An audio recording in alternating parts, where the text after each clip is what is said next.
सोचने का नजरिया। एक महान लेखक अपने कक्ष में बैठा हुआ अपनी डायरी में कुछ लिख रहा था। पिछले साल ऑपरेशन हुआ और मेरा गॉल ब्लैंडर निकाल दिया गया। इस ऑपरेशन के कारण मुझे लंबे समय तक बिस्तर पर रहना पड़ा।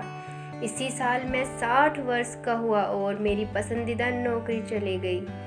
जब मैंने उस प्रकाशन संस्था को छोड़ा तब 30 साल हो गए थे मुझे उस कंपनी में काम करते हुए। इसी साल मुझे अपने पिता की मृत्यु का दुख भी झेलना पड़ा और इसी साल मेरा बेटे का कार एक्सीडेंट हो जाने के कारण मेडिकल की परीक्षा में फेल हो गया, क्योंकि उसे बहुत दिनों तक अस्पताल में रहना पड़ा। कार की टूट फूट का नुकसान हुआ अलग। अंत में लेखक ने लिखा, यह बहुत ही बुरा साल था। तभी लेखक की पत्नी लेखन कक्ष में आई तो उसने देखा कि उसका पति बहुत दुखी लग रहा है और अपने ही विचारों में खोया हुआ है। अपने पति की कुर्सी के पीछे खड़े होकर उसने देखा और पढ़ा कि वो क्या लिख रहा था। वह चुपचाप कक्ष के बाहर गई और थोड़ी देर बाद एक दूसरा कागज लेकर साथ लौटी। उसने वह कागज अपने पति के लिखे हुए कागज के बगल में रख दिया। लेखक ने पत्नी के रखे हुए कागज को देखा और कुछ लिखा हुआ नजर आया। उसने पढ़ना शुरू किया।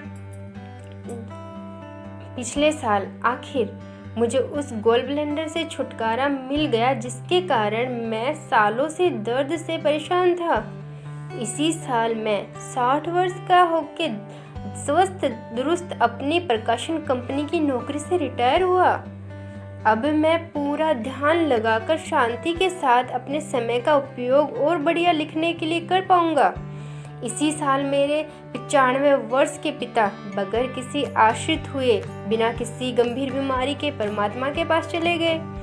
इसी साल भगवान ने एक्सीडेंट में मेरे बेटे की रक्षा की। कार टूट फूट गई लेकिन मेरे बच्चे की जिंदगी बच गई।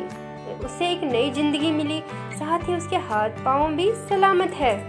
अंत में उसकी पत्नी ने लिखा था, इस साल भगवान की हम पर बहुत कृपा रही, यह साल अच्छा रहा।